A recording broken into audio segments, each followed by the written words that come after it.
Com a proteção de Deus, declaro aberta a presente sessão ordinária da Terceira Câmara Civil de Direito Público e Coletivo. Eu cumprimento as eminentes pares desta sessão, onde temos a honra de ter novamente a companhia e a colaboração da colega desembargadora Serlim, o digno procurador de Justiça, Dr. Jacó, Luiz Eduardo Jacó, digníssimos advogados aqui presentes, sempre as eficientes servidoras desta casa. Eu quero começar a prestar uma homenagem ao Dia Internacional das Mulheres, trazendo uma pequena poesia de Natália Braga, sobre o título Simplesmente Mulher. A verdadeira guerreira do mundo, a pessoa que mais luta pelos seus ideais, aquela que move montanhas e tudo mais que vier pela frente. Ela não tem medo, enfrenta, encara, fortalece. Cada dia mais forte, cada dia mais segura de si. As mulheres mudam o mundo, fazem o planeta girar, fazem o sol se aquecer, pois elas têm o poder. Têm as mãos de Deus em sua criação, e nada mais justo que um dia especial para elas. Feliz Dia Internacional das Mulheres que estão aqui presentes e aquelas que estão ausentes. Consulto os eminentes pares se há alguma observação quanto à ata número 05/2016 da sessão ordinária pretérita. Sempre bom explicar que ela for encaminhada eletronicamente, com antecedência a todos. Não havendo nenhuma observação, proclamo aprovada a presente ata. Quero comunicar aos eminentes pares, ao doutor Procurador de Justiça e aos eminentes advogados aqui presentes, que todos os processos da relatoria ou revisão, ou eventualmente com vista à colega desembargadora Maria Aparecida Ribeiro, serão adiados para a próxima sessão, em razão de um compromisso externo a este tribunal.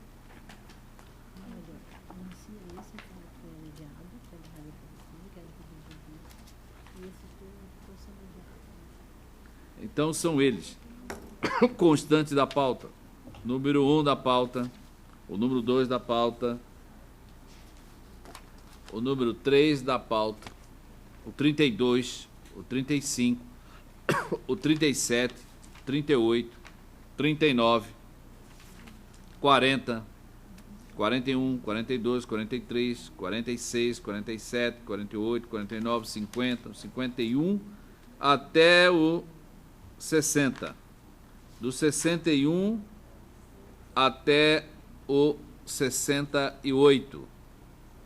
73, 74, 76, 77, 78, 79, 80, 82, 83, 84, 85, 86, 87, 88, 89, 90, do 90 até o de número 100.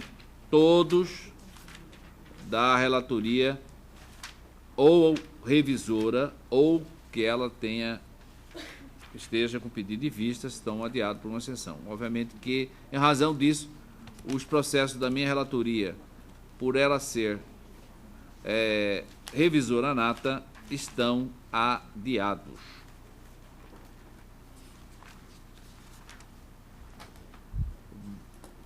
Como não há nenhum processo de continuação em julgamento, né,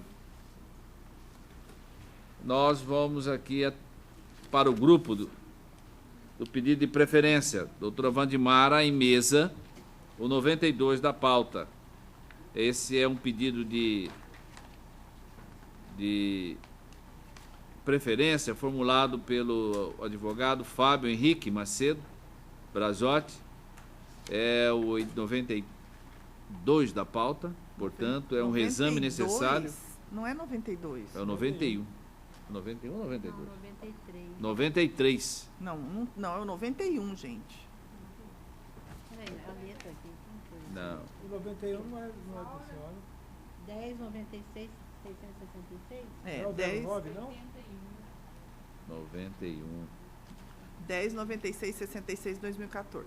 É que colocaram aqui na ordem da pauta o número 93. Não, mas... Aqui... Reexame necessário, interessado Arnaldo Ramon Medina, interessado José Luiz Xavier, Estado de Mato Grosso. Essa é uma ação popular, nomeação extemporânea de oficial de justiça após o prazo de validade do concurso público. A sentença foi parcialmente julgada procedente para declarar o ato de nomeação número tal e determinar a imediata exoneração do requerido. A Procuradoria Especializada de Defesa e Probidade Administrativa e Patrimônio manifesta-se de forma contrária ao peticionamento de folhas 265 e 272, a pedir a sustentação oral. Com a palavra a douta relatora. Que é esse da pauta que nós fez? 91. Ah, 81. Vocês mudaram a pauta. 81 ou 91, hein, Ângela? É 81. 81. 81, vamos lá. A pauta que eu recebi. Ah, 81. Aqui eu recebi 81. Então está correto, 81 aqui. Aqui está errado. Não pode haver mudança mesmo. 81. Porque ele deixou de puxar um, e na hora que a gente imprimiu de novo, ele puxou o último por baixo e aí acabou ainda fazendo alteração. Acabou.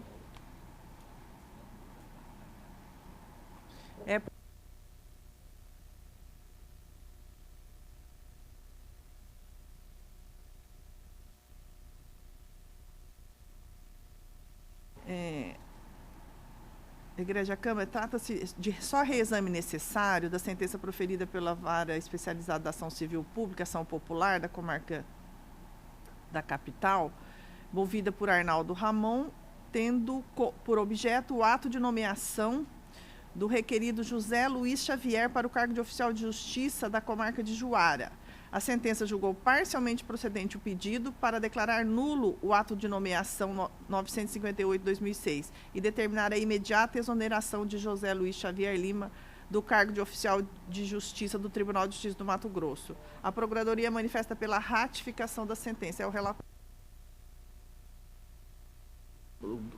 O advogado, por gentileza, no púlpito.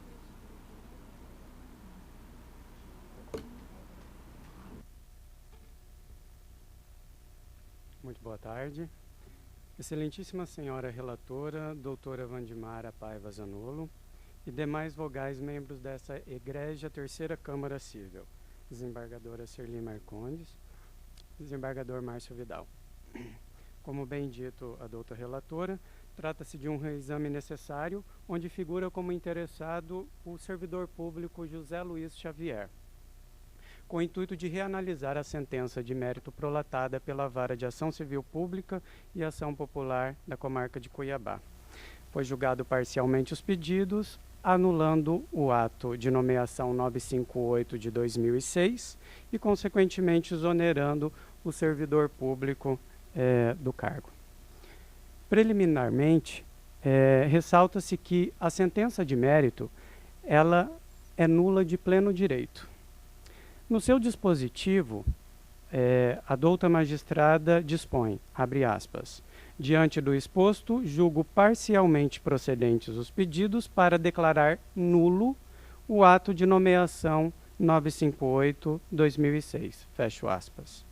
Como facilmente verificado nos documentos dos autos, o referido ato público não nomeou somente o servidor José Luiz Xavier, nomeou também outro servidor, o senhor Cristiano Ribas Bonetti, ao cargo de oficial escrevente na mesma comarca de Juara. Dessa forma, verificamos que há uma hipótese de litisconsórcio passivo obrigatório. E mesmo assim, mesmo não sendo chamado a lide inicialmente, o servidor público Cristiano Ribas também teve o mesmo ato anulado, ou seja, sendo exonerado também do seu cargo. Nessa seara, a sentença de mérito facilmente observa-se os vícios. Observamos que a ofensa no parágrafo único do artigo 47 do Código de Processo Civil, e afrontando também os princípios do devido processo legal, do contraditório e ampla defesa. Por isso, preliminarmente, deve ser imediatamente extinto o processo nos termos do artigo 267, incisos 4 e 6 do CPC. É o que desde já se requer. No mérito, não sendo este o entendimento de Vossas Excelências, de acordo com o princípio da eventualidade, passamos então à explanação do mérito da causa.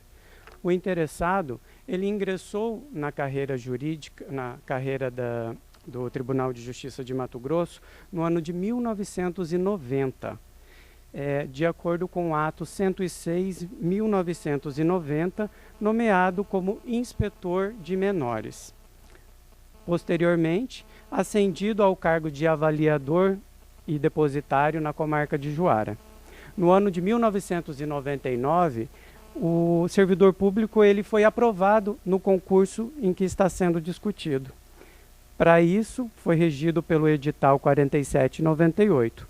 Contudo, esse certame ele foi suspenso por uma portaria do Conselho da Magistratura, portaria 058 de 2003, ante a necessidade de reorganização do quadro de funcionários do tribunal, bem como das receitas para a contratação de novos servidores. Em setembro de 2006, após a devida convocação do Tribunal de Justiça, o interessado pediu exoneração do cargo de avaliador depositário para então tomar posse no concurso que havia sido aprovado por meio do ato 958 de 2006. Como dito anteriormente, esse mesmo ato também nomeou o servidor público Cristiano Ribas Bonetti ao cargo de oficial escrevente.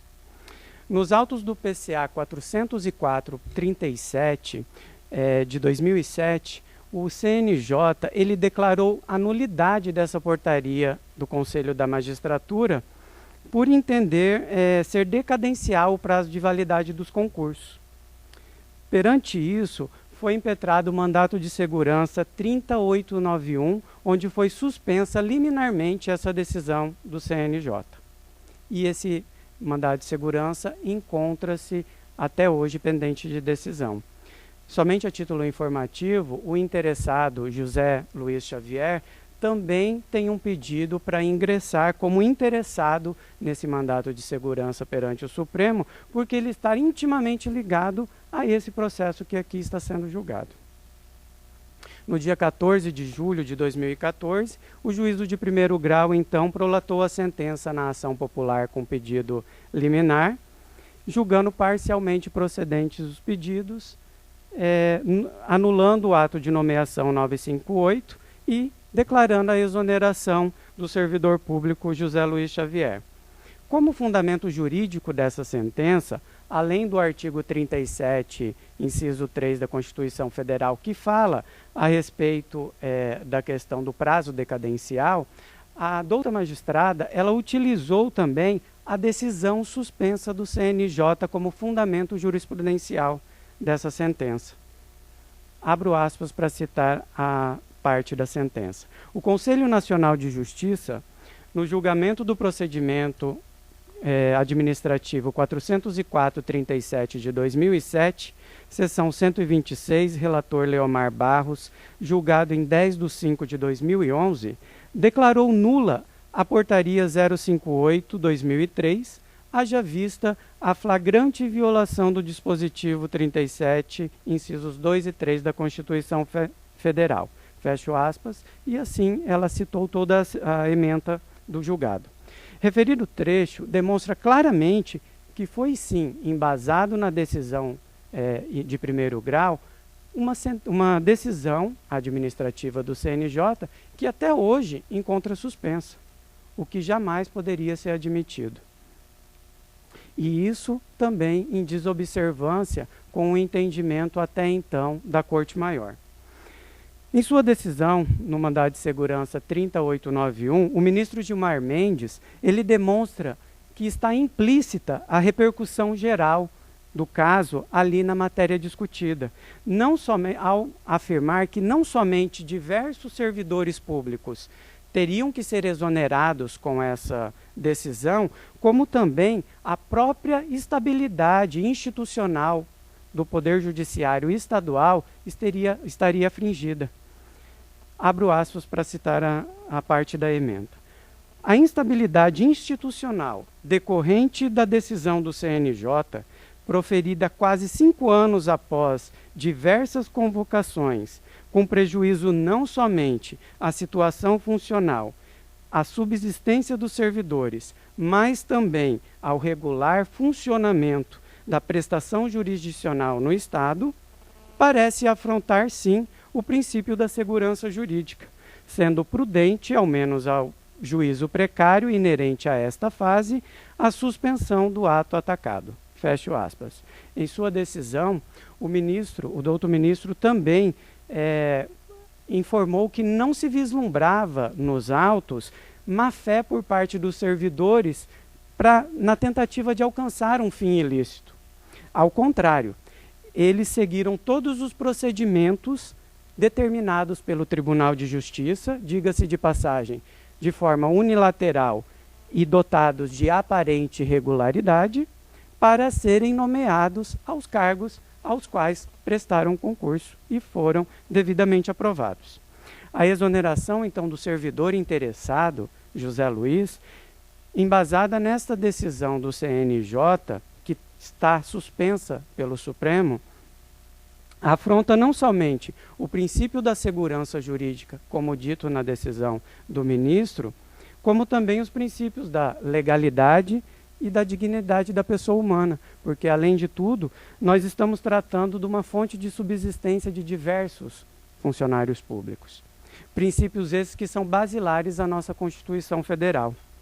Assim sendo, Vossas Excelências, a sentença de mérito de primeiro grau, ela não somente está em desobediência com a ordem liminar da Corte Suprema, contrária ao princípio o princípio da segurança jurídica, como também afronta os princípios do devido processo legal, do contraditório e ampla defesa, por ter anulado um ato público que nomeou, além deste servidor público, outro que não foi chamado na lide. Desta feita, mostra-se nula de pleno direito a sentença de mérito, razão pela qual merece ser acolhida a preliminar de litisconsórcio passivo necessário, decretando-se inteiramente nula a sentença de mérito, com a imediata extinção do feito, nos termos do artigo 267, 4 e 6º do CPC, ou, alternativamente, requer seja determinado o retorno dos autos à comarca de origem, com a intimação do servidor público estadual Cristiano Ribas Bonetti, para compor a lide, juntamente com o servidor aqui mencionado, bem como a reabertura de todos os prazos processuais para ambas as partes efetuarem a correta instrução do feito em observância a todos os princípios constitucionais anteriormente citados. Ou ainda, e não sendo este o entendimento de Vossas Excelências, requer a recondução do servidor público ao cargo inicialmente devido, avaliador depositário, o qual é pertinente ao concurso de ato 106 de 1990, o qual abriu mão para tomar posse nesse segundo concurso, o que desde já se requer. Ouça-se a doutora Procuradoria. Senhor presidente, a Igreja Câmara, ilustre advogado, a brilhante sustentação feita pelo nobre advogado traz informações que eu não tenho no parecer do Ministério Público, até porque não houve recurso das partes. E o que ele está trazendo agora seria uma matéria interessante, eu acho até grave, né, se de fato ocorreu isso, tendo a sentença afetado o direito de quem não participou da lide. Então, a preliminar dele, ela de fato, traz uma notícia que não existe no parecer. Agora, quanto ao mérito, O que dá para depender, o que a gente depende dá para assimilar aqui do parecer, é que de fato eles foram nomeados bem depois da aprovação do concurso.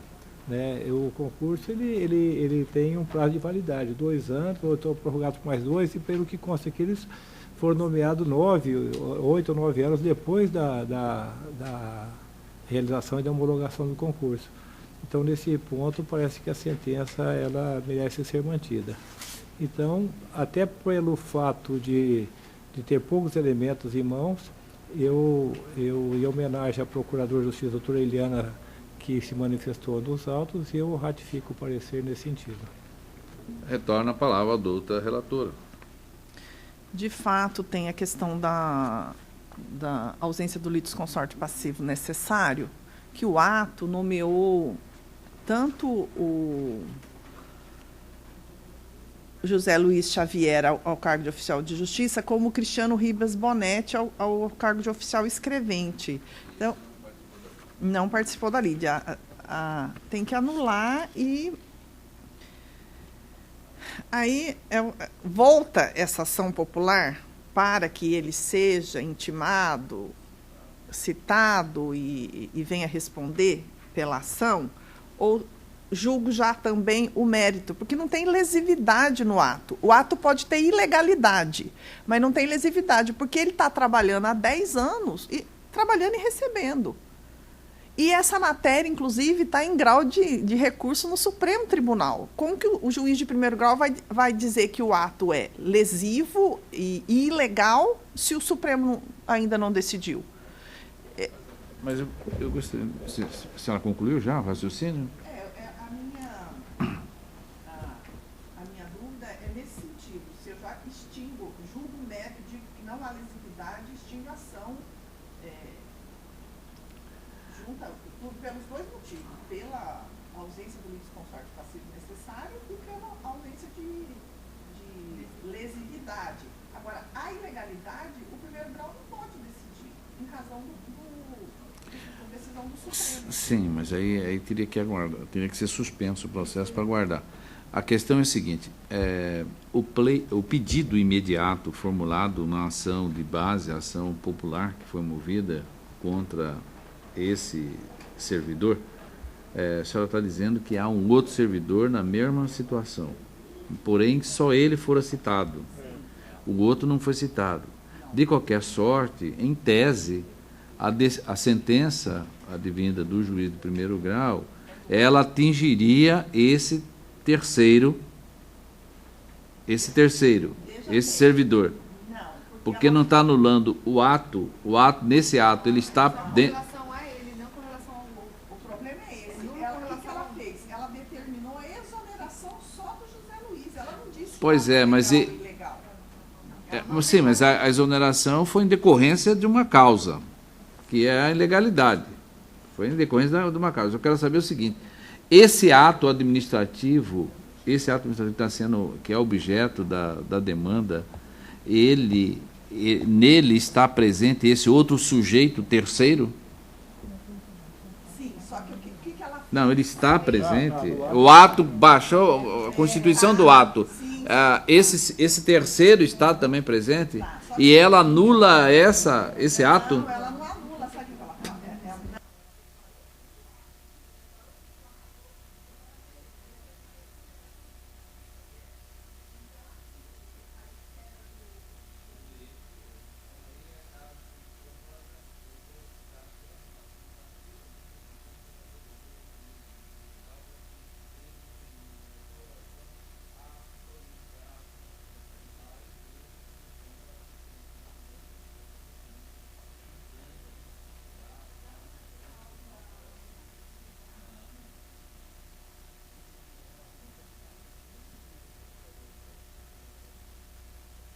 Nesse sentido.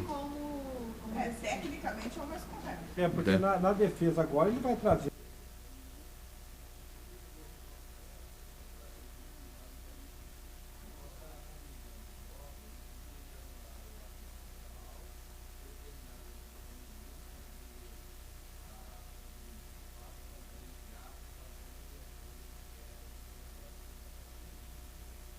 Então, estou de pleno acordo. A senhora também está de acordo? Então, vamos proclamar o resultado.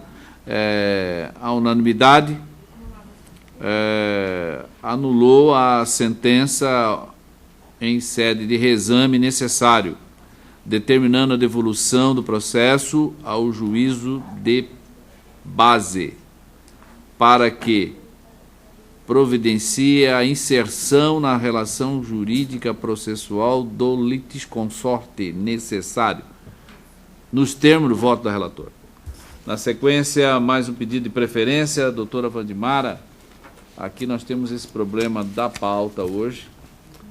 É o número 9, pelo menos está constando, da comarca de Rondonópolis, é uma apelação, é Mauro Márcio da Cunha, Dias Cunha, é o recorrente, e a parte recorrida é o Estado de Mato Grosso, é uma ação de indenização por danos morais, ofensa pelo Estado da honra e imagem do autor. Houve um erro judiciário, dano moral não configurado, a sentença foi julgada improcedente. Por essa razão é que se está recorrendo. O Ministério Público absteve-se de opinar. Há um pleito de pedido de sustentação oral. A senhora está com a palavra, doutora Wandimara. Como o senhor já adiantou, a ação foi julgada improcedente e o apelante, nas suas razões recursais, sustenta que a sentença merece ser reformada para imputar ao Estado o dever de indenizá-lo pelos danos morais sofridos. Argumenta que, no caso específico, o dano moral está caracterizado na situação vexatória e constrangedora que foi exposto. Acerca desse aspecto, menciona que, após lhe ter sido imputada indevidamente conduta criminosa, em seguida recebeu voz de prisão por desacato, sendo encaminhado para o CISC sob escolta de vários policiais militares. Alega que, diante da gravidade dos fatos narrados na inicial, a situação ultrapassa o mero dissabor, vez que, para caracterização do dano moral, basta apenas a situação vexatória e humilhante, o que no presente caso ocorreu. Menciona ainda que teve seu nome amplamente exposto no noticiário dos jornais locais na mídia nacional, razão pelo qual faz jus ao recebimento de uma indenização de R$20 mil, é o que ele está buscando. Contra razões do Estado, rechaça os argumentos e a Procuradoria não se manifestou ao relatório. Pois bem, o doutor advogado está com a palavra, pelo prazo legal. Excelentíssima senhora magistrada Wandimara Zanollo, cumprimento e subscrevo a fala inicial do doutor presidente Márcio Vidal, que homenageou a todas as mulheres de nosso país e do mundo pelo seu dia, que é comemorado hoje. Cumprimento a doutora desembargadora, que atua como vogal hoje neste julgamento. Cumprimento o presidente desta colenda Câmara Civil, ao douto Procurador de Justiça, às demais serventuárias deste egrégio Tribunal de Justiça. O douto presidente fez um relatório breve sobre o processo e deixou claro que o recurso interposto por Mauro Márcio Dias Cunha se dá em face de uma sentença que julgou improcedente uma ação proposta no juízo de Rondonópolis em desfavor do Estado, por ele haver sofrido ofensa à sua honra em decorrência de um ato judicial praticado por um juiz da vara criminal, da primeira vara criminal de Rondonópolis. É importante ressaltar, exatamente porque a apelação tem os efeitos devolutivo e suspensivo, então para que haja um julgamento tranquilo e amparado nos dados fáticos bem explicados, né? É importante salientar que, numa audiência na primeira vara criminal de Rondonópolis, o advogado Mauro Márcio Dias Cunha, colega, advogado dessa cidade, que muito respeitado em Rondonópolis, fez uma pergunta ao doutor magistrado no dia 22 de maio de 2006, no sentido de esclarecer o endereço de sua cliente. O magistrado se sentiu afrontado, deu voz de prisão ao advogado, colega que se encontra aqui presente, e mandou conduzi-lo ao CISC, sob o argumento de que ele havia praticado a conduta de desacato. Esse fato foi exposto na mídia local, na mídia nacional. O que aconteceu logo após? A OAB ingressou com habeas corpus neste sodalício, e este tribunal decidiu trancar o inquérito policial por absoluta ausência de tipicidade da conduta do colega. Ou seja, esse tribunal entendeu que o advogado Mauro Márcio Dias Cunha não praticou a conduta de desacato. Houve recurso ao STJ e o STJ ratificou a decisão deste egrégio Tribunal de Justiça. Ou seja, é inequívoco, é inquestionável que o senhor Mauro Márcio Dias Cunha não praticou a conduta de desacato à autoridade do juiz João Mena Barreto. Então, isso está claro, isso é fato incontestável, inquestionável, indiscutível nos autos. Em razão disso, ao sentir-se ultrajado na sua honra, ao sentir-se inclusive humilhado pela conduta do doutor magistrado que mandou os policiais conduzirem no Alcisc, dando-lhe voz de prisão, o advogado ingressou com ação de indenização por danos morais. O que ocorreu? A douta magistrada que analisou a ação na primeira instância decidiu que, de acordo com as provas dos autos, não era necessário realizar a instrução processual e que, de acordo com a prova nos autos, ela entendia que não ficou demonstrada a ocorrência de ato ilegal por parte do magistrado e, consequentemente, do Estado. Então, isentou o Estado do dever de reparar os danos causados ao douto advogado Mauro Márcio Dias Cunha. Então, esses são os fundamentos do recurso de apelação endereçado a este egrégio tribunal. É óbvio que Vossas Excelências, que atuam há tanto tempo nesta Câmara Civil, juízes experientes, têm claro que é possível sim o Estado ser condenado a indenizar por atos praticados por juiz no desempenho do seu cargo, da sua função. Isso está mais que pacificado no STJ, no STF, na doutrina. Inclusive, Sérgio Cavalieri Filho, que é desembargador no Rio de Janeiro, no seu livro Programa de Responsabilidade Civil, deixa claro o seguinte: daí o entendimento predominante, no meu entender mais correto, no sentido de só poder o Estado ser responsabilizado pelos danos causados por atos judiciais típicos nas hipóteses previstas no artigo 5º, 75 da Constituição Federal. Contempla-se ali o condenado por erro judiciário, assim como o que ficar preso além do tempo fixado na sentença. Por erro judiciário deve ser entendido o ato jurisdicional equivocado e gravoso a alguém, tanto na órbita penal como civil, ato emanado da atuação do juiz, no exercício de função jurisdicional.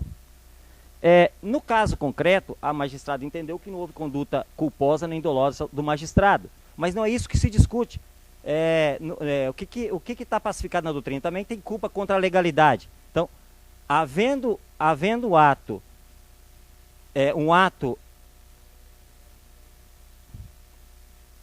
o que também a doutrina já pacificou, também o Sérgio Cavalieri Filho já pacificou.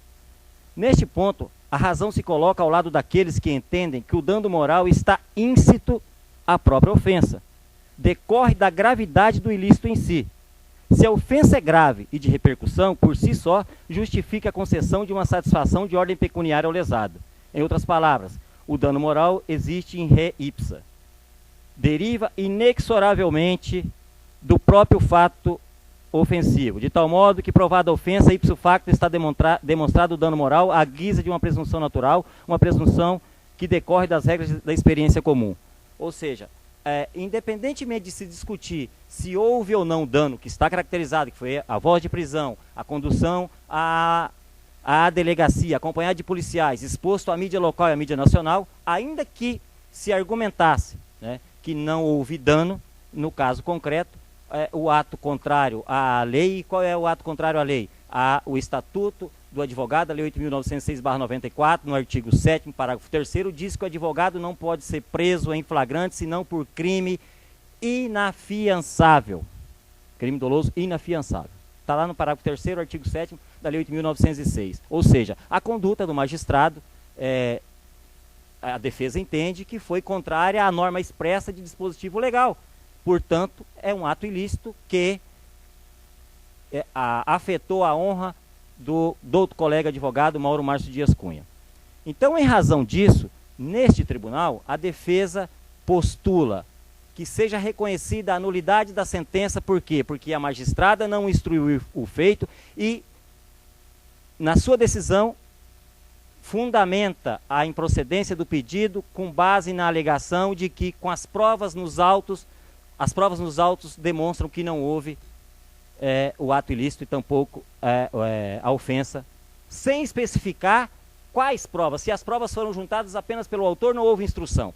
Então, a defesa pede que essa decisão, ela ofende o artigo 93, inciso 9 da Constituição Federal, porque não está devidamente fundamentada e viola o artigo 131 do CPC, que dá margem ao juiz avaliar as provas, mas tem que fundamentar no que se baseia a sua decisão. Então, nesse caso, a defesa em preliminar aduz a nulidade da sentença, pedindo que seja reconhecida e declarada a nulidade para determinar-se o retorno dos autos à comarca de origem, para que seja instruído o feito ou prolatada a nova sentença com a fundamentação idônea. Essa é a preliminar.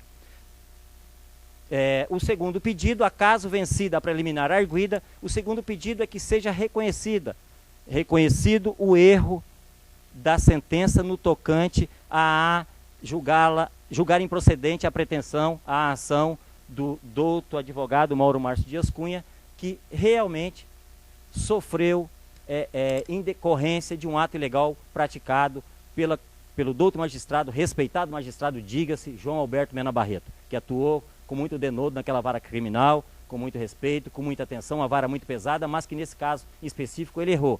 E quem disse que ele errou não é esse defensor, não é o doutor Mauro Márcio Dias Cunha. Quem disse que ele errou foi este egrégio Tribunal de Justiça, que reconheceu a atipicidade da sua conduta e que mandou trancar o inquérito policial. Inclusive, tendo ouvido a promotora de justiça que estava naquela audiência, naquela fatídica e tenebrosa audiência, onde o colega foi conduzido à delegacia sob voz de prisão, e ela disse que ele, em nenhum momento, desacatou a autoridade judicial. Então, com base nesses sucintos argumentos que estão de forma pormenorizada, exemplificados didaticamente na petição de apelo, com as provas a ela anexadas, inclusive a foto da condução do colega à delegacia após receber voz de prisão, a defesa requer provimento do recurso para reconhecer, primeiro, a ocorrência da preliminar de nulidade daquela decisão, determinando-se o retorno dos autos à primeira instância para instrução ou prolação de nova decisão que respeite o artigo 131 do CPC, que ainda é vigente até o dia 18, ou, a caso vencida preliminar, que dê provimento ao recurso. Nós sabemos, ninguém sabe dizer quanto vale a honra do seu semelhante, mas todos nós sabemos quando alguém é ultrajado em sua honra. Esse tribunal, por exemplo, sabe de uma magistrada desta corte que jurisdicionou na comarca de Colíder e foi de forma desrespeitosa, de forma agressiva, ofendida com grande intensidade por um delegado de polícia, numa questão que ela estava somente cumprindo a lei e que determinou ou que não determinou a internação de menores. O delegado foi à TV e a desancou. A juíza de primeira instância condenou o delegado a indenizá-lo em 250 mil e este sodalício manteve a sentença e reformou-a parcialmente, tão somente para minorar o valor da indenização a 20 mil reais. Então todos nós sabemos que isso ocorre em qualquer profissão e às vezes, talvez com maior intensidade, em quem atua no mundo jurídico, nos operadores, entre aspas, operadores, um termo horrível, mas operadores do mundo jurídico. Então a defesa espera desse sodalício que acolha os seus pedidos, um ou outro, para fazer justiça nesse caso e mitigar a dor, a humilhação que um colega que está ali sentado, que tem a vida pautada pela atuação rígida, idônea, e sofreu esse tipo de ilícito praticado por um magistrado respeitado, mas que neste caso cometeu um erro que trouxe prejuízos imponderáveis ao colega. Era o que eu tinha a explanar de forma muito breve e agradecer a atenção de Vossas Excelências. Muito bem. Então, segundo o doutor advogado, no púlpito há 2 pontos a ser examinados nesse recurso. né? Não, ele absteve de manifestar. Um é a anulidade do ato sentencial em razão de ter ocorrido ao juízo, ao viso do recorrente, o cerceamento de defesa, no momento que julgou antecipadamente ali, não permitindo que realizasse prova. O segundo ponto é quanto ao erro em procedendo, né? A forma, da maneira de julgar, em vez de pelo conjunto de provas que há no processo e o fato posto, ele deveria ter julgado procedente e não improcedente. Então, a relatora está com a palavra. Senhor presidente, em primeiro lugar, não tem preliminar de cerceamento de defesa. Ele que trouxe, então, agora no púlpito. A apelação fala em nulidade da sentença por ausência de prova, ausência de fundamentação quando da prolação da sentença recorrida. Eis que, além de não ter fundamentado e indicado qual seria, onde estaria a prova mencionada. Essa é a preliminar dele, que, na verdade, é mérito, né? De preliminar não tem nada. Então, no meu voto, eu estou analisando direto o mérito da sentença. Na verdade, só não... Não tem nada de erro em procedendo, também não tem nada. Antecipando, que, na verdade, ele rotulou de preliminar, mas não é preliminar. O recurso se pauta aí por duas vertentes. Uma é o erro em procedendo, que gera nulidade, é mérito. E o erro em julgar. Tá? Não é preliminar, embora ele tenha rotulado preliminar, mas não é uma preliminar. É uma matéria que antecede pelo fato, mas ambas são de mérito. Ambas. No meu sentido, pelo que eu ouvi, vou pela anulação da sentença, porque no meu sentido, pela experiência que eu tenho de juizado, nessas questões de dano em ré ipsa, onde a gente está diante da matéria de base, na verdade a matéria de base é a responsabilidade objetiva do Estado, não por omissão, mas difamativa. Precisa ser provado o quê? Por que não podia ser feito desde logo a sentença, no meu sentido? E que tem que abrir espaço para a instrução e julgamento? Porque tem que ser provada a extensão do dano. Qual seria realmente o efeito desse alegado dano na vida particular da parte que está requerendo, quais foram as consequências disso? Então, para também saber. Se foi ipsa, não há necessidade da extensão do dano. Não precisa, porque você pode também indeferir, entendeu? Se ele não provar inicialmente qual é esse dano, tem o nexo de causalidade que a gente percebe, mas ele fala, não, eu quero receber 20 mil, mas aí fica comprovado lá no meio que é 2 mil. Não significa que não tem o dano em ré ipsa. Aí você tem que ver o valor, então tem que aquilatar. No meu sentido, tem que ter instrução e julgamento. E a melhor solução seria anular e oportunizar. Bom, a senhora está antecipando o voto. A relatora... Eu ainda não votei o mérito. A questão posta no presente recurso versa sobre a assumação de indenização por danos morais por suposta conduta arbitrária praticada pelo juiz João Alberto Mena Barreto Duarte, que presidiu uma audiência em que o autor, ora apelante, desempenhava o seu munus público em defesa de sua cliente, momento em que recebeu a voz de prisão por desacato à autoridade, sendo conduzido por policiais ao CISC para a lavatura do termo circunstanciado da ocorrência.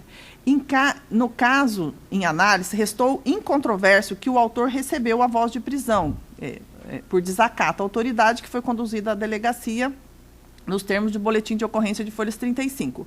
O autor obteve decisão desta corte, através de habeas corpus, o 70.219/2006, o arquivamento do termo circunstanciado, conforme cópia de folhas 137 e 146. De acordo com o entendimento doutrinário, abuso, desvio ou excesso de poder ocorre quando a autoridade, embora competente para a prática do ato administrativa, ultrapassa ou transcende os limites de sua atribuição, desvirtua o próprio ato ou se desvia das finalidades estabelecidas pela administração ou exigência do interesse público, na definição de Rui Estocco, Tratado da Responsabilidade Civil.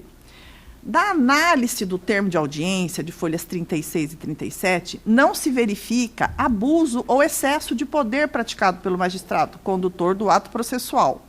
Ao contrário, consta que houve um desentendimento evitável, uma vez que o autor se portou com nítida intenção de tumultuar a audiência, bem como desafiar a autoridade do juiz. Se não vejamos, abro aspas, é o termo de audiência. Procedendo o interrogatório da acusada Valdenice Braz de Rezende Santana, este magistrado, o juiz João Alberto, dizendo, foi interrompido pelo advogado Mauro Márcio Dias Cunha, sob o argumento de que a acusada havia respondido que a rua que morava se chamava Rufino Araújo, presumindo, porém, que se fez consignar que a rua seria Rufino Alves. Mesmo após ter informado que havia sido consignado corretamente o nome da rua e que se tratava de um ato falho na troca do nome desta rua, o advogado em questão seguiu provocando manifestações sem qualquer razão de ser. E após 3 vezes ter sido instado a permitir que este magistrado seguisse interrogando a acusada, foi-lhe informado que, se não permitisse, poderia ser preso por desacato, se não permitisse a continuidade da audiência. Ato contínuo, o advogado usou a expressão, então vai me prender? Então vai me prender? Utilizando um tom jocoso e de nítido menosprezo à função jurisdicional, após o que recebeu voz de prisão, por desacato. No entanto, permitiu-se-lhe que seguisse na defesa dos acusados para não decorrer prejuízo no andamento do processo. Isso é o que consta do termo de audiência. Digo eu, verifica-se, portanto, que o apelante utilizou de linguagem excessiva durante a audiência, ultrapassando os limites da defesa do seu cliente, provocando desnecessariamente o magistrado condutor do ato e por interferir no deslindo do interrogatório no momento dispensável de sua atuação. Outro sim, a existência de réplica imediata por parte do apelante deixou evidente a inexistência de dano moral indenizável, já que reagiu de modo a desafiar a autoridade do magistrado, ainda sem caracterizar desacato, pois o termo circunstanciado foi arquivado em decisão exarada por esse tribunal, conforme outrora mencionado, mas não foram suficientes para a prisão no calor por entender que não foram suficientes a prisão no calor dos acontecimentos. Importa ressaltar que, para a atuação do advogado ao promover a defesa de seus clientes, exige que esse mantenha uma postura de respeito e atitudes condizentes com a profissão, sobretudo se considerado que a imunidade do advogado é relativa e deve ser responsabilizado por abuso ou excesso de linguagem. Estou trazendo jurisprudência do STJ nesse sentido, do ministro Marco Buzzi, que fala a imunidade do advogado, prevista no artigo 7, parágrafo 2º da Lei 8.906, é relativa, não abrangendo excessos desnecessários ao debate da causa. Mais um outro da ministra Maria Galotti. Demais disso, conquanto seja compreensivo que o fato ocorrido tenha causado certa instabilidade emocional, não há que se falar em abalo moral ou ensejar condenação pretendida por veiculação de matéria em jornal local ou em outro meio de comunicação, inexistindo afronta aos direitos da personalidade do apelante. Estou trazendo jurisprudência nesse sentido, também da Corte do Rio Grande do Sul. Não comprovada ofensa relativa à honra moral e imagem de parte prejudicada em caso, não há que se falar em dano moral indenizável. E esse foi o meu convencimento, de que não houve essa ofensa na forma que está colocado no pedido de danos morais, que ele teria provocado o ato do juiz de voz de prisão. Então, eu estou votando, mantendo, inclusive, a sentença de primeiro grau, né? Negando provimento ao recurso. Doutora relatora, eu gostaria de um esclarecimento. Ele fez uma sustentação aqui, arguindo que houve julgamento antecipado da lide. Né? Não foi isso que realmente ocorreu no processo? Houve julgamento antecipado da lide, não houve a instrução do processo. Confere isso. Porque a senhora está fazendo uma afirmações, a impressão que se tem é que houve instrução do processo. É isso que eu gostaria que a senhora me esclarecesse. Embora seja o revisor. Essa declaração no termo de audiência da mulher, da cliente dele, que estava sendo ouvida numa ação, Sim. outra ação. E o comportamento dele. Questão de ordem. Questão de ordem, se me permitir. Realmente foi julgado antecipadamente. Bom, eu vou pedir vista para examinar essa questão. Me parece que necessariamente, na hipótese de uma responsabilidade civil objetiva, ela não se furta a parte de ter o dever de demonstrar um nexo de causalidade. E este pressuposto básico e elementar, indispensável nessa matéria, pressupõe necessariamente a instrução, porque, notadamente, que houve um entrevero entre o promovente da ação e o agente do Estado em uma audiência, né? E essa foi oral, não foi escrita. Diferentemente, seria a hipótese dispensável a instrução, portanto, seria caso, sim, de julgamento espada lide, se essa ofensa tivesse ocorrido em textos dos sujeitos envolvidos. Então, por essa razão, eu vou... Ele falou, embora... em juízo, ele disse que ele não... Ele tem uma petição dele aqui, e que entende consenso havendo desnecessária a produção de prova em audiência, vez que não existe nos autos provas robustas e suficientes nos autos a ensejar o julgamento antecipado. Excelência, mais uma questão de ordem, só para eu terminar. Embora eu vou pedir de tudo isso, dessas considerações, eu vou pedir vista. A senhora aguarda... Não vou, eu vou adiantar o meu voto. Eu anulo o processo para instrução e julgamento, porque eu entendo que a parte tem que provar a extensão do dano, qual foi o dano que ele realmente provou, e que já fique também provada a questão do nexo de causalidade. Ponto. Após a relatora ter desprovido o recurso e a vogal antecipadamente ter provido para anular a sentença, pediu vista o revisor, julgamento adiado. Agradeço, doutor. Não tinha interesse em produzir provas. O outro, atendendo ainda o pedido de preferência, o pedido de preferência, são 3. Não, esse é o Mauro Márcio, que foi julgado agora. Agora vem este aqui.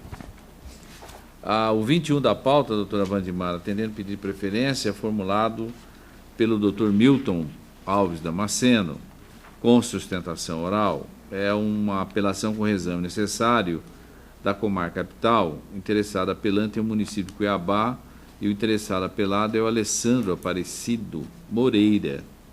É uma ação de... O senhor vai ter que ver para mim o número do processo. Pois não, vou ler. 24.806, 2015. É o 20 da pauta. Na minha está 21. O que está constando 21. Repito o número do processo: 24.806/2015. Quem são as partes? É o município de Cuiabá e o Alessandro Aparecido Moreira. É uma ação de indenização por perdas e danos materiais e morais e lucro cessante, com pedido de antecipação de tutela, pagamento de despesas com caminhão, ressarcimento de dano. A ação foi julgada parcialmente procedente. E a Procuradoria absteve-se de opinar. A senhora está com a palavra. Quem está recorrendo é apenas o município, o recurso voluntário. E o advogado que se faz presente no púlpito é o advogado da parte apelada. A senhora está com a palavra. Igreja Câmara, a ação é de indenização por danos morais, julgada parcialmente procedente. O juiz de primeiro grau entendeu que houve uma culpa concorrente entre o município e o apelado, Alessandro Aparecido Moreira, e fixou 80% do valor dos valores do dano emergente para o município e 8 mil de danos morais. O apelante arguiu preliminarmente nulidade da sentença por cessamento de defesa, uma vez que especificou as provas que pretendia produzir. No entanto, o feito foi julgado antecipadamente, aponta a falta de interesse de agir do recorrido, aduzindo que a culpa pelo acidente é exclusivamente dele, uma vez que assumiu o risco de atravessar a ponte de madeira com seu caminhão carregado de materiais excedendo o peso. No mérito, aduz a ausência de nexo causal entre o fato e o evento danoso, reafirmando que a causa determinante para o acidente foi excesso de peso do veículo, do recorrido, inclusive em desrespeito às regras fixadas pelos órgãos competentes quanto aos limites legais para a dimensão, peso bruto, total, peso por eixo, a serem observados por todos os veículos de cargas que circulam em vias públicas. Diz ainda que as vias rurais se destinam a assegurar a acessibilidade de determinada das comunidades, as vias rurais. Portanto, sobre elas não se desenvolve tráfego intenso, com veículo de elevado peso, mas atende ao público reduzido, com trânsito igualmente diminuto de veículos de pequeno porte. Por essa razão, afirma que as condições físicas da ponte demonstradas nos autos pelo recorrido, no mínimo, suscitam dúvida quanto ao nexo causal. Daí a necessidade de realização de perícia para comprovar a culpa exclusiva do motorista e afastar o dever de indenizar do ente público. Contra razões, pugnando pela manutenção da sentença, e a Procuradoria deixou de opinar. Continua, com a palavra o doutor advogado, da parte apelada. Senhor presidente, desembargador Márcio Vidal, também faz parte deste julgamento, membro. Senhora doutora Wandimara Galvão, relatora deste processo, desembargadora Serli Marcondes, que também faz parte convocada desse julgamento, senhor procurador de justiça, doutor Jacob,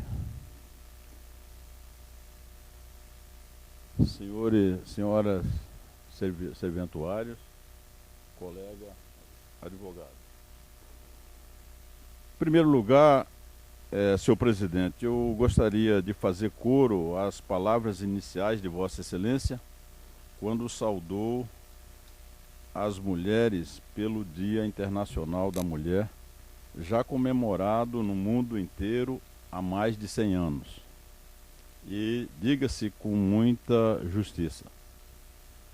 E cumprimento as mulheres presentes na pessoa de duas mulheres, em especial, que são a desembargadora Serli Marcondes, por ter ombreado comigo os bancos escolares da Universidade Federal do Mato Grosso, e que hoje se faz presente neste julgamento, ela como julgadora e eu advogado. E também na pessoa da doutora Ângela, que ombreou comigo, junto ao Tribunal Regional Eleitoral, né, os trabalhos daquele sodalício. Então sintam as senhoras todas saudadas por este dia. Senhor presidente, senhora relatora, eminente vogal, trata-se de uma ação de indenização pela prática de ato ilícito por omissão do ente público, no caso, município de Cuiabá. Como já bem relatado, o apelado, proprietário de um veículo caminhão, ferramenta de trabalho para dali auferir o seu sustento diário e de sua família. Teve o infortúnio de, no seu trabalho, passar por aquela ponte que não recebeu do poder público o devido cuidado, a devida manutenção, a devida fiscalização. E por essa razão, né, está presente aí o nexo causal e a autoria do ilícito inconteste. Tanto é que quase perfeita e escorreita a decisão monocrática que condenou o município ao pagamento de indenização. Não por inteiro, porque quando ele reduziu a 80%, considerando uma culpa concorrente, embora um percentual menor, mas onde eu pergunto está a culpa, a responsabilidade de um motorista que dirige o seu caminhão e, ao passar por uma ponte de madeira, numa estrada que deveria ser conservada, ser fiscalizada pelo ente público, não o foi. Qual que é a culpa desse motorista? Não houve excesso de cargas. O caminhão, ele trafegou nessa mesma estrada, passou por essa mesma ponte inúmeras vezes, como passou também centenas e milhares de outros caminhões, inclusive carretas, senhores julgadores. E não se trata aí de uma carreta, um bitrem que carrega carga superior a 40 toneladas. Ele trafegava com apenas 5 metros cúbicos de areia. E 5 metros cúbicos de areia não ultrapassa a 5.000 quilos, ou 5 toneladas. Então essa questão de falar que estava com excesso de carga é balela, é mentira. A falha existiu sim, desde a construção da ponte, que além de ser num local equivocado, ela não obedeceu à segurança necessária para ali passar caminhões com carga. E sem nenhuma sinalização, nem de quantidade e nem dos perigos que ali diariamente ocorria. Porque a ponte foi construída precisamente em uma curva. Mas não foi a curva que fez ocorrer o acidente. Foi exatamente a fragilidade da ponte. Porque, como pode ser visto nas fotografias que está encartada aos autos, essa ponte inclusive foi construída de forma equivocada. Essa engenhoca que construíram, né, com 2 alças, né, ou 2 tesouras invertidas, ela foi equivocada porque ela tinha que ter pilar de madeira, e de madeira de lei, para ter pelo menos uma durabilidade mais longa, mais longeva. Mas não, o município sempre não presta os serviços a que está obrigado. Como nós todos sabemos, nós somos o país pagador de imposto maior do mundo e recebemos a contrapartida a pior do mundo. Então, o ente público tem que ser, sim, responsabilizado pelos seus atos ilícitos, por omissão, né, como no caso presente. Então, para se fazer justiça, senhores julgadores, há que ser, no mínimo, mantido a sentença de piso, que condenou o município ao pagamento dos danos materiais, ou seja, um reembolso daquilo que foi gasto pelo proprietário, pelo motorista do caminhão,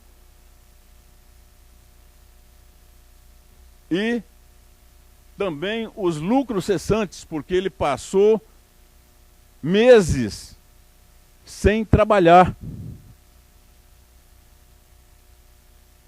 com prestação de caminhão para pagar, com a família para sustentar,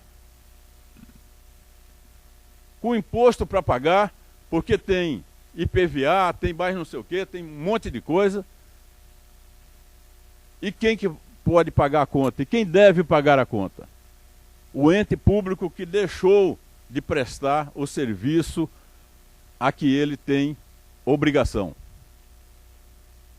Por isso, senhores julgadores, nós estamos aqui não pedindo que seja reconhecido apenas o direito, mas que seja feita a verdadeira justiça no caso. Muito obrigado. Bem, agradeço a participação do ilustre advogado no púlpito. Retorna a palavra, portanto, à douta relatora.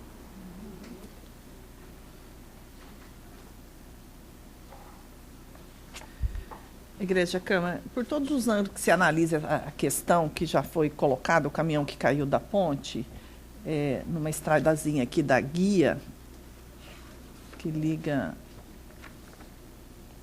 aonde guia a Água Sul. Todos os anos que se analisa a questão, resta patente a responsabilidade do apelante pela ocorrência do sinistro, uma vez que demonstrado o nexo causal entre o dano sofrido pelo apelado e a falha do serviço por parte da administração pública, pois a existência de ponte sem a devida conservação na estrada de sua alçada, desprovida de qualquer sinalização, já demonstra a omissão estatal. Desse modo, diante da má situação da ponte e da ausência completa de sinalização, não haveria como agir sequer maior prudência exigir sequer maior prudência por parte dos motoristas que circulam no local. O fato é que os danos só ocorreram em razão da falha do serviço do município. Ocorre que até poderíamos afastar a culpa concorrente. Só que o interessado não apelou. Eu não posso modificar por causa da inevitável reformatio impejus para a Fazenda.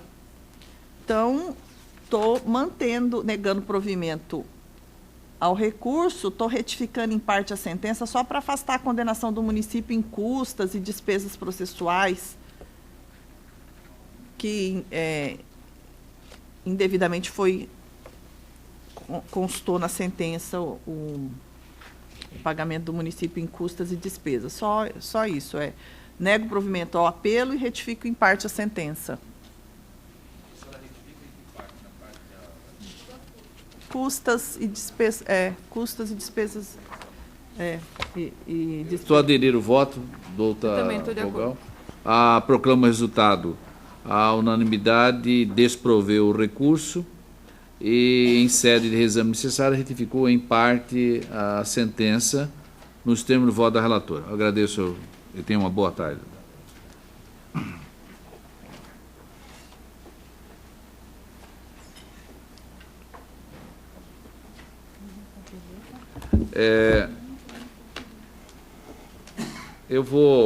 Há 3 processos aqui, doutora Vandimara, que é a relatora, e dos 3, embargos, e eu estou impedido. Eu vou passar para a própria relatora já presidir esse julgamento desses 3. O desembargador Guilmar está como vogal, o desembargador Guilmar, nesses 3 embargos. Anuncio o julgamento do número 13 da pauta. Massa falida Lavro Fértil, produtos da lavoura, embargante, embargado do Estado de Mato Grosso. O número do processo é o 174.273 de 2015. É um embargo de declaração onde a massa falida Lavro Fértil alega que ocorreu contradição em razão da inversão do ônus da sucumbência, pois visto que a sentença, que julgou parcialmente procedente os embargos e execução, fixou o honorário de sucumbência recíproca. Ela tem razão, eles têm razão. Estou dando provimento ao embargo, sanando a contradição apontada, fixando os honorários advocatícios de 10% do valor do débito devidamente atualizado. Só para o Estado, entendeu? Presidente, é execução, né? Essa adaptação desse valor seria, só para mim ter uma ideia, porque na execução tem deu provimento ao recurso de apelação, reformei a sentença. Eu queria saber só o parâmetro desse valor, para ver se não fica alguma coisa desproporcional. Teria que pegar o processo. O que é a ação? A ação de execução foi julgada extinta. Eu inverti o ônus da sucumbência. Só que o embargante, alega que o acordo incorreu em contradição no que se refere à inversão do ônus, pois visto que na sentença que julgou parcialmente procedente é embargos à execução, fixou honorários de sucumbências recíprocos. Eu estou de acordo. A minha dúvida é só... O valor. É. Mas é em embargos de execução, é 10%. Acho que estava proporcional. Vamos ver. Foi uma extinção de processo, cara. Foi uma extinção. Sem mérito. Mas isso significa que não teve que ir lá se É isso que eu precisava ver, né?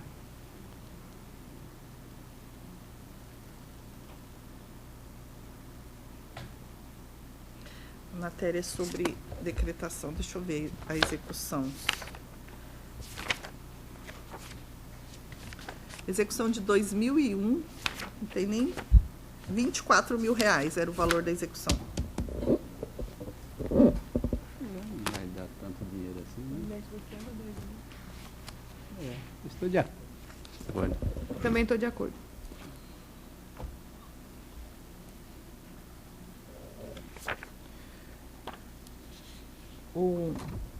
Anuncio o resultado. Por unanimidade, deram provimento ao embargo de declaração nos termos do voto da relatora.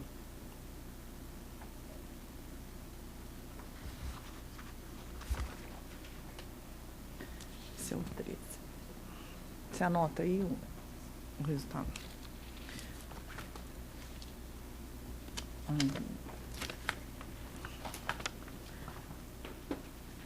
Deixa eu ver agora.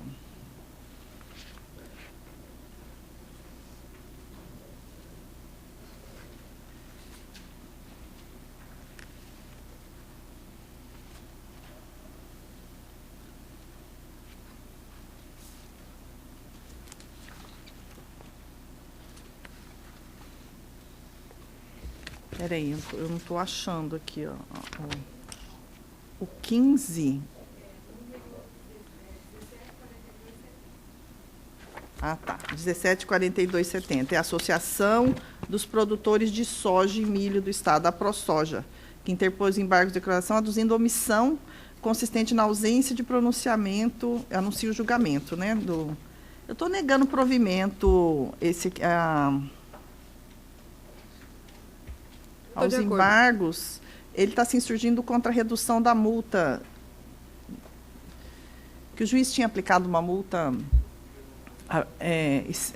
estratosférica, milionária. Aí eu não entrei no mérito, no agravo da questão que eles discutem, que é uma questão extremamente controvertida entre a DuPont e a Monsanto, sobre uma porcentagem de... Como chama esse direito exatamente, esse é o nome da matéria. Eu só reduzi e a ProSoja está se insurgindo, eu estou negando provimento. Então, o número 15 da pauta é a embargo de declaração 174.270/2015, por unanimidade, desembargador? Por unanimidade, negar o provimento ao embargo de declaração.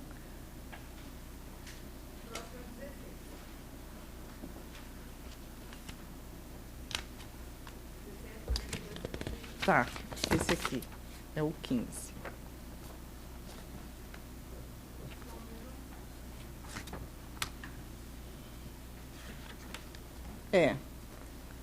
Exatamente.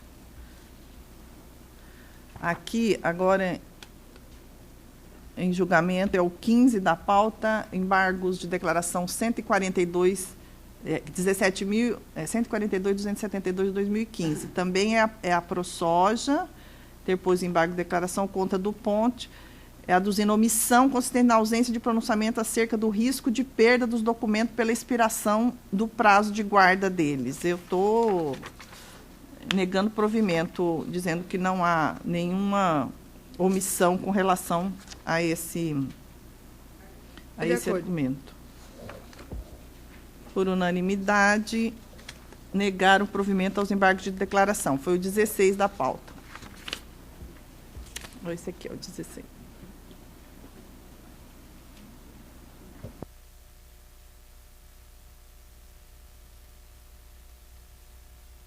Desembargador Guiomar, é sempre uma satisfação e até um certo regozijo contar com a sua presença aqui nesta sessão.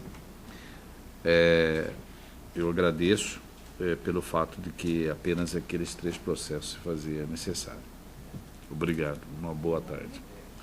8 da pauta, partindo para o grupo do Direito Tributário, apelação 56.166 da Comarca Várzea Grande, apelando transportadora Elídio Lima Limitada, Estado de Mato Grosso. É a parte recorrida. É uma ação de reconhecimento da relação jurídica tributária, a fim de que seja reconhecida a eficácia da decisão proferida no mandado de segurança para a utilização de crédito tributário no valor de R$ 925.525,22. O pedido foi julgado improcedente, por isso a empresa está recorrendo. O Ministério Público absteve-se de opinar. Com a palavra da outra relatora. A senhora está mantendo a sentença? Estou. Eu estou de acordo. Unanimemente desproveu o recurso nos termos de voto da relatora. Na sequência, doutora Vandimara, em mesa, o 36 é a comarca de Alto Floresta, agravo de instrumento. É o recorrente Imperial Móveis e Eletrodomésticos Limitado. O Estado de Mato Grosso é a parte recorrida. É uma ação de liminar de efeito suspensivo, ação primeira instância, execução fiscal. Requer a reforma da decisão julgar procedente a exceção de pré-executividade que não foi acolhida, a exceção de pré-executividade. Não há parecer com a palavra. É um agravo do instrumento.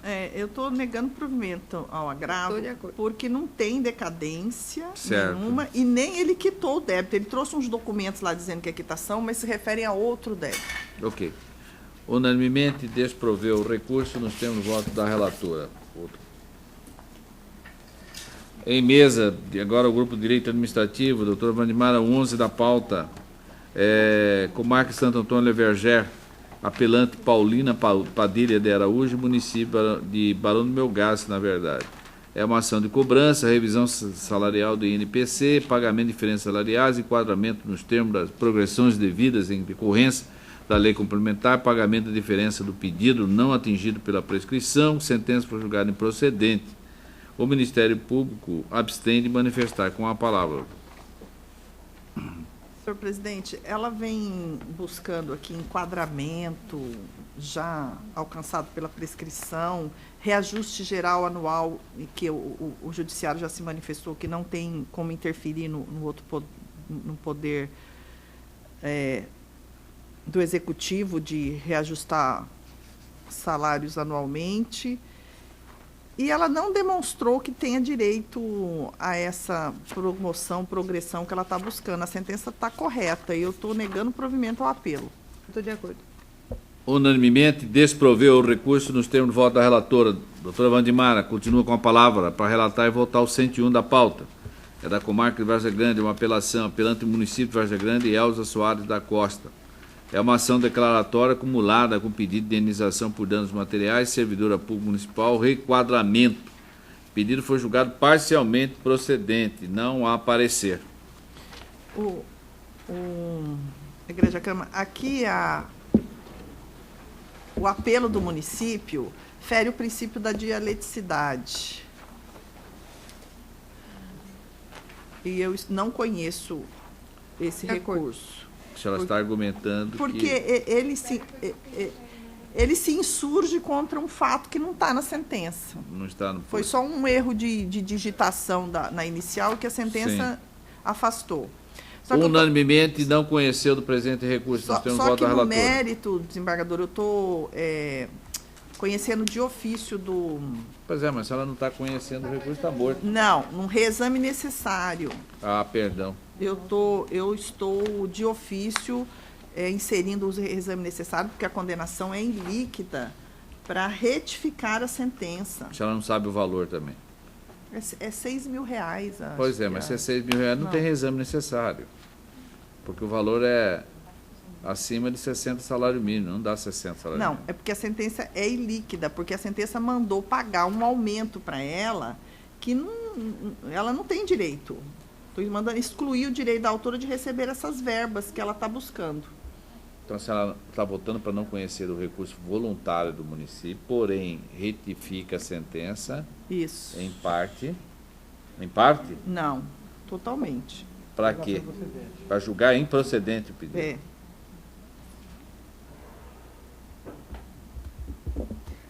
Que a bula não prejudica, com a relatora.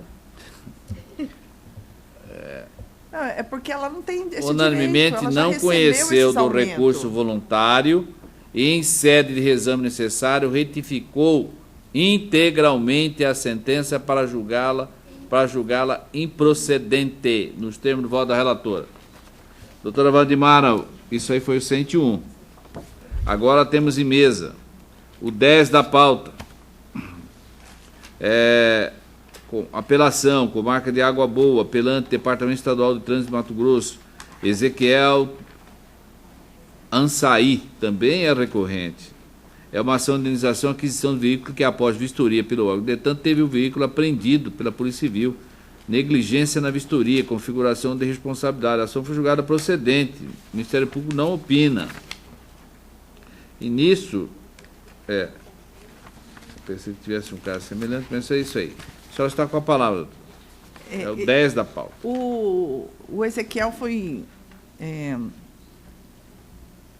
extremamente prejudicado porque o Detran não fez aquela vistoria como deveria ter feito. Ele adquiriu um veículo que estava clonado. Então, ele entrou com ação também. Estou de acordo. Tomando.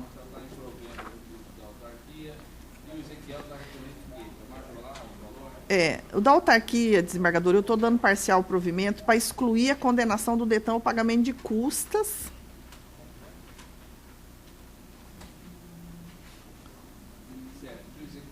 Negando provimento. E também estou fazendo uma retificação parcial com relação à correção monetária e os juros de mora que estão de acordo? Estabelecidos então, errado. Proclama o resultado. Unanimemente, proveu em parte o recurso do órgão estadual e negou provimento ao apelo de Ezequiel Ansaí. E, em sede de reexame necessário, retificou em parte a sentença nos termos do voto da relatora. 19, doutora Vandimar. É uma apelação com exame necessário, comarca de Vargem Grande, interessado apelante Ricardo Maldonado Céspedes. E o município também é apelante de Vargem Grande. O apelante também tem a Carbele, Cassandra de Moraes Varela e outros. Aqui é um reexame necessário de sentença, com apelação, uma ação de indenização por danos morais, acumulada com danos materiais, lucro cessante, vítima de desabamento de arquibancada, daquele caso, infelizmente, que ficou bastante conhecido da população mato-grossense e quiçá do Brasil, a FEICOVAG, que aquela arquibancada despencou. Descaso dos promotores, prejuízo experimentado. O Ministério Público absteve-se de manifestar. Com a palavra, doutora Vandimar. Então, como o senhor já relatou, é aquele caso terrível do acidente lá ocorrido na FEICOVAG, e a Carbele ficou paraplégica. Então, eu estou dando parcial provimento ao recurso dela para fixar a pensão mensal dela em R$3.000, porque a sentença havia fixado em um salário mínimo, mas ela comprovou que ela ganhava nessa R$3.000. Então, parcial da Carbele e do Flávio Rogério. Do Ricardo, não. Do Ricardo, eu nego o provimento. Deixa eu ver aqui, só. Nego o provimento ao recurso de Várzea Grande e do Ricardo. Porque o Ricardo é o engenheiro, né? Que ele está em todas as decisões, nós estamos mantendo a responsabilidade solidária dele. Agora, o da Carbele e do Flávio, eu estou dando parcial provimento. É. E estou retificando em parte a sentença só para inserir a correção monetária e os juros de mora nos termos do 9494 de 97. Proclamação do resultado por votação unânime negou provimento aos apelos de Ricardo Maldonado Céspedes e do município de Várzea Grande. Proveu em parte o recurso de Carbele Cassandra de Moraes Varela e outro. Em sede de reexame necessário, retificou em parte a sentença nos termos do voto da relatora. Doutora Wandimara, 20 da pauta. É uma apelação com exame necessário de Ademir Knebel, que é o recorrente, e o recorrido é o município de Sinop. É uma ação de obrigação de fazer com danos morais. Ele quer que reconheça a obrigação da inscrição da emissão correta do DAN referente ao imóvel pertencente ao autor. A sentença foi julgada parcialmente procedente do pedido contido na inicial. Parcialmente procedente porque ele está buscando danos morais. Certo, e não há parecer. O município de Sinop cometeu um erro, expediu uma DAN, né, documento de arrecadação municipal, referente ao imóvel do vizinho dele no nome dele. Eu estou entendendo que não é caso de dano moral e estou mantendo a sentença. Nego provimento ao recurso e ratifica a sentença em reexame. Porque a sentença mandou simplesmente emitir novo DAN, excluindo aquele. A senhora está... Eu nego o provimento ao recurso do apelante, né, e ratifico a sentença em reexame. Nega provimento ao apelante e retifica em parte. Não, ratifica. Ratifica em parte. A unanimidade improveu o recurso voluntário e ratificou a sentença integralmente nos termos do voto da relatora. 44, doutora Wandimara. É a apelação 6127-2015, com Marco Matupá, apelante é Charles Fabiano, e o Estado de Mato Grosso. É uma ação de indenização também por danos morais, fato criminoso ocorrido, prisão indevida, inexistência de motivos autorizadores da custódia, prejuízo irreparável, experimentado. Não há parecer. A sentença aqui julgou improcedente o pedido, mas eu estou entendendo que há procedência, sim. Ele foi preso no auto de prisão em flagrante, não indica nada. Quantas notas ele tinha, em que circunstância que ele foi preso. O próprio Ministério Público, 3 dias depois, pediu o relaxamento da prisão, dizendo que a cédula tinha falsificação grosseira. A juíza, ao invés de cumprir o 310, que recebe a prisão em flagrante, relaxa, ou converte em prisão em flagrante em preventiva, ou concede a liberdade provisória, com ou sem fiança, como é o caso dele, é afiançável. Não. Simplesmente pôs um homólogo flagrante e mandou pedir os antecedentes. Demorou 30 dias, ele ficou 35 dias ou 34 dias. 35 dias. Preso. E depois o Ministério Público ainda pediu o arquivamento do inquérito. Não tem como... isso aqui a ilegalidade. Estou dando provimento ao recurso, reconhecendo a existência do dano moral indenizado e fixando em R$10 mil. Tá bom. 35.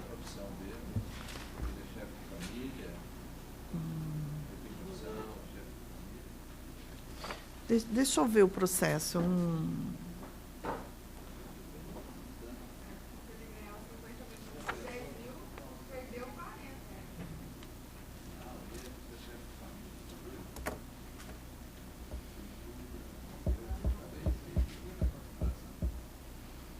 Agora, eu só vou dizer para a senhora, é aquilo que eu estou funcionando.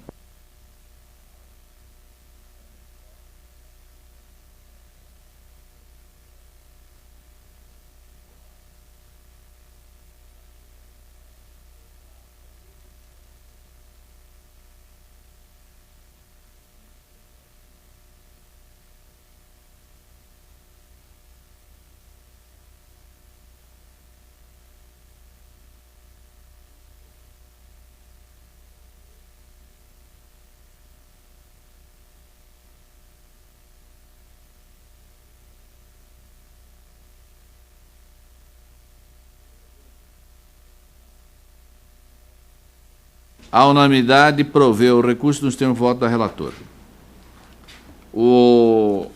Em mesa, o 45 da pauta, é apelante, é Persília Pedrosa de Souza, é da comarca Várzea Grande.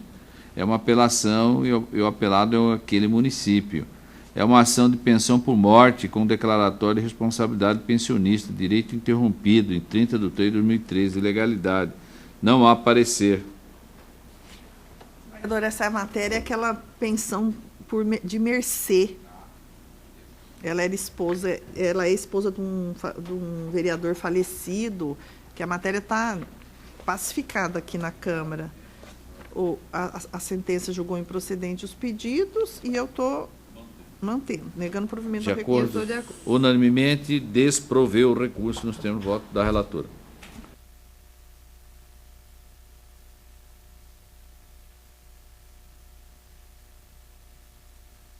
Doze da pauta, doutora Wandimara. Só dá a doutora Wandimara hoje. Embargo de declaração. É Estado de Mato Grosso e a parte embargante. Ivane de Souza de Almeida e a parte embargada.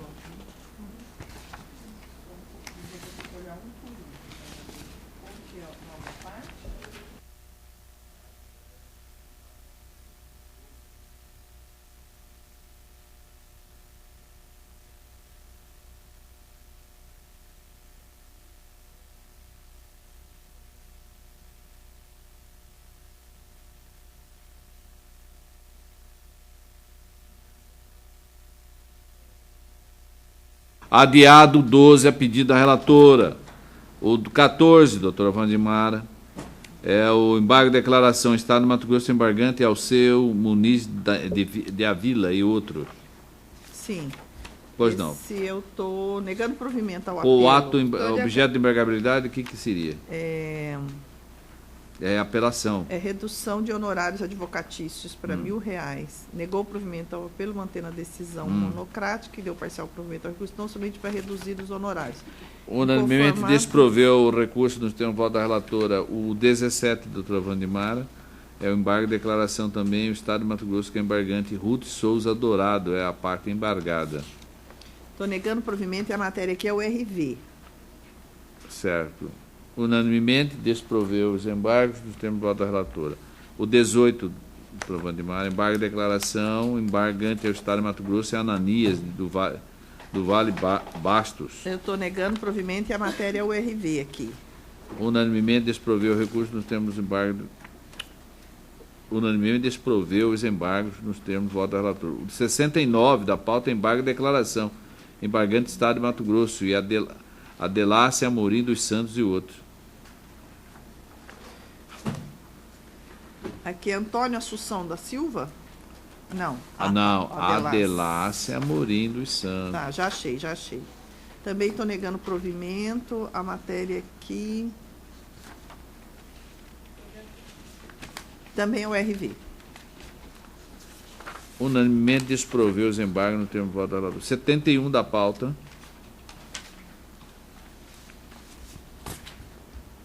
É o embargo de declaração contra Antônio Assunção. É o RV também. E eu estou negando provimento. O 72, então, unanimemente desproveu os embargos, não tem o voto da relatora. 72, embargo de declaração, embargante Estado de Mato Grosso, Maria Aparecida dos Santos e outros. É o RV também, eu estou negando provimento. Unanimemente desproveu o recurso, nós temos o voto da relatora. 75, doutora Wandimara.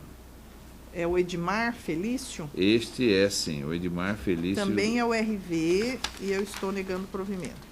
Unanimemente desproveu o recurso, nós temos o voto da relatora. Eu estou em mesa, o 70 da minha relatoria é um embargo de declaração, é o originário do acordo do mandado de segurança, cobrança de ICMS em TUSD, omissão não verificada, pré-questionamento, ausência dos vícios previstos no artigo 535 do CPC,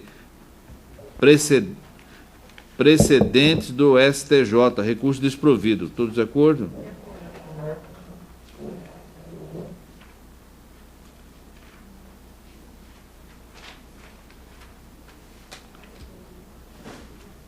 Então, unanimemente, desproveu o recurso, nós temos no voto do relator. O processo pautado de número 9, 2, aliás, da pauta complementar, o 1 da pauta complementar número 2, todos da relatoria da desembargadora Maria Erotiz estão, e o 2 da pauta complementar 2, eles estão adiados por uma sessão. O grupo do agravo regimental, doutora Wandimara, o 5 da pauta geral, agravo regimental, agravante Estado de Mato Grosso e a Alda Benuti de Oliveira.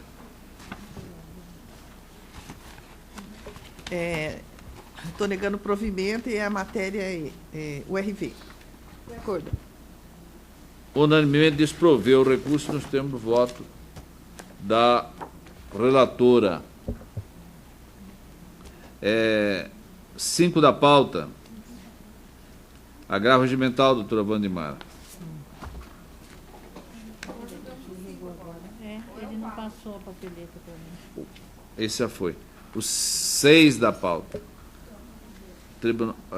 agravante, Estado de Mato Grosso, Ivani de Souza Almeida. Agravo regimental. O RV, esse aqui eu não conheço do regimental. Por quê? Estou de acordo. Extemporâneo? Não, porque ele já interpôs esse recurso.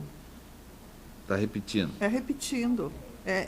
O princípio da unirrecorribilidade recursal. Esse é o 6 agora. 88, 85. É o número... Vamos ter que colocar o número para vocês, por gentileza. Agravo regimental. Aqui está 206. Não, é o 88, 85, 2016. Não conheço. Não, peraí. Um minuto, por favor. O que eu não sei, da Vani de Souza Almeida, está constando na papeleta a pauta de número 6 geral, só que ela está conflitando, está repetindo a outra com o julgamento seguinte. Tá? E eu vou passar o número do processo. O protocolo é número 8885, de 2016. O protocolo. Aí o agravo regimental está classificado CNJ 206. Ele é um agravo originário de um recurso de apelação com reexame necessário 67.741/2015, cujo agravado é a Vani de Souza Almeida. Ela não conhece. Então ela não conhece, unanimemente não conheceu do recurso, nós temos voto da relatora. Agora, doutora Wandimara, tem um agravo regimental, número do protocolo é 17.3353, 2015, cujo agravante é o município de Cuiabá e a parte agravada é Joana Lopes Rodrigues da Silva. Esse é o nego provimento. Unanimemente negou o provimento ao recurso, temos voto da relatora. Agora, doutora Wandimara, é o 7, que é o agravo regimental, protocolo número 8879, 2016, agravante, Estado de Mato Grosso, agravado ao seu Muniz de Ávila e outros. Esse eu também não conheço, por causa do princípio da unirrecorribilidade. Ele já tinha falado com o mesmo recurso. De acordo. Unanimemente desproveu, não conheceu do recurso, nós temos voto da relatora. 22, agora a pauta geral. Agravo, agravante, Estado de Mato Grosso e Alda Benvenuti de Oliveira. Também não conheço esse embargamento. Certo, unanimemente não conheceu do recurso, nós temos voto da relatora. O seguinte, é o 23 da pauta. Agravo, Tribunal de Justiça, agravante, Estado de Mato Grosso e Sônia Vieira da Silva. Nego provimento. É o RV. De acordo. Unanimemente negou o provimento. O 24 da pauta. Agravante, Estado de Mato Grosso e Sônia Vieira da Silva. 24 da pauta geral.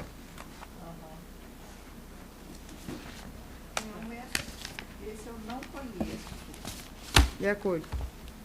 Não conhece, unanimemente não conheceu do recurso. Nós temos voto da relatora. 25, doutora Wandimara. É um agravo regimental, o Estado de Mato Grosso é o agravante, e Virgínia Marques Fonseca. É a parte recorrida. Nego provimento. É o RV. De acordo. unanimemente negou provimento ao recurso. Nós temos voto da relatora. Na sequência, em mesa, o 30 da pauta. Agravo regimental, comarca capital, agravante, Alci, Terezinha, de la Mônica, Vendramini e outros, do município de Cuiabá. Unanimemente negou provimento ao recurso. Nós temos voto da relatora. 31 da pauta, doutora Vandimar. É o agravo regimental, agravante município de Cuiabá e Alci Terezinha de la Mônica, Vendramini. É outro processo dela?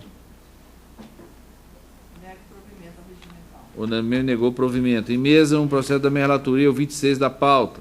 É o agravo regimental, agravante Estado de Mato Grosso, município de Cáceres e o Ministério Público. Eu estou desprovendo. É uma ação civil pública, pedido de substituição do arbitramento de multa diária para bloqueio judicial, inexistência de novos fundamentos, recurso desprovido. Unanimemente desproveu o recurso. Nós temos no voto do relator. Achei aquele da Vani. É Vani, não era? Não, 27 da pauta. Da minha relatoria agravo regimental, Silvia Cristina Poltronieri Silva é a recorrente. A recorrida é o município de Tangará da Serra. Isto aqui eu estou também desprovendo o recurso. É uma obrigação de fazer assistência à saúde e condenação aos honorários advocatícios em favor da Defensoria Pública. Não cabimento, decisão conforme entendimento deste tribunal e do STJ. Inexistência de fundamentos novos. Por isso que eu estou desprovendo. Todos de acordo? Unanimemente desproveu o recurso nos termos de voto do relator. O 28 da pauta da minha relatoria é um agravo regimental, apelação, o acordo de apelação, ação de cobrança, o RV, desprovimento monocrático, decisão conforme entendimento do STJ, inexistência de novo fundamento, recurso desprovido. Unanimemente desproveu o recurso nos termos de voto do relator.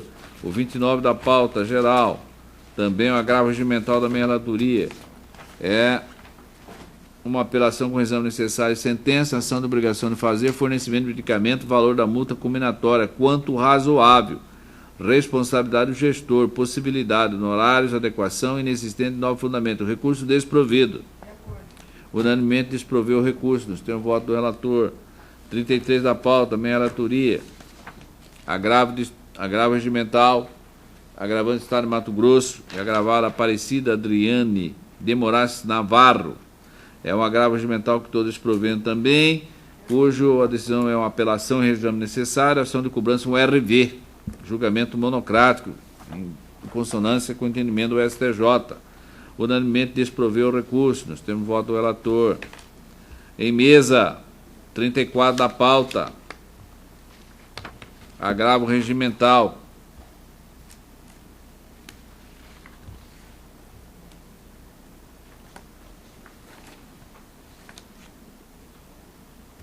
Também o RV, estou desprovendo o recurso. Todos de acordo? Unanimemente desproveu o recurso, nos termos do voto do relator. O 1 da pauta complementar da minha relatoria é o agravante do Estado de Mato Grosso, Lucimara Rizardi Bittencourt de Souza. É o agravo regimental, apelação recebeu com exame necessário. Também o RV, decisão conforme entendimento do STJ, ausência de fundamentos novos, recurso desprovido, todos de acordo? Unanimemente desproveu o recurso nos termos do voto do relator. Eminentes pares, os outros processos foram adiados por uma sessão. Apenas tem um processo em mesa. Pode anunciar, por favor? Está na pauta como 12 embargos de declaração de 177.215, embargante Estado contra Vani de Souza Almeida. Matéria URV, eu estou negando provimento. Unanimemente desproveu o recurso nos termos do voto da relatora. Não havendo mais nenhum processo a ser levado a julgamento nesta presente sessão, eu agradeço o trabalho e o empenho de todos e, mais uma vez, renovo o meu abraço, meus cumprimentos especial para esse dia que comemora simbolicamente o Dia Internacional da Mulher. Sabemos da luta da mulher ao longo dos séculos. O grande escritor e jurista e filósofo Sturte, já no século XIX, né, foi o baluarte na ideia de que a mulher teria o direito de votar.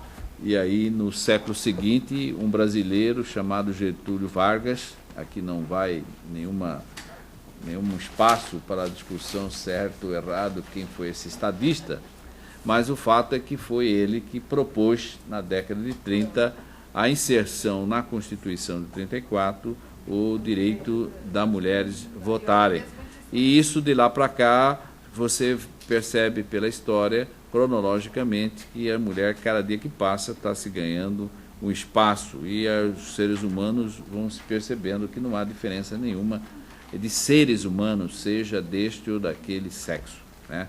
O importante é nós termos a liberdade e o respeito um para com o outro, né? Então, com isto, eu quero declarar encerrada a presente sessão. Agradecer essas palavras. Quero aproveitar também para cumprimentar minhas colegas, minhas amigas. Deus abençoe vocês, que a gente possa realmente ser respeitada naquilo que a gente faz.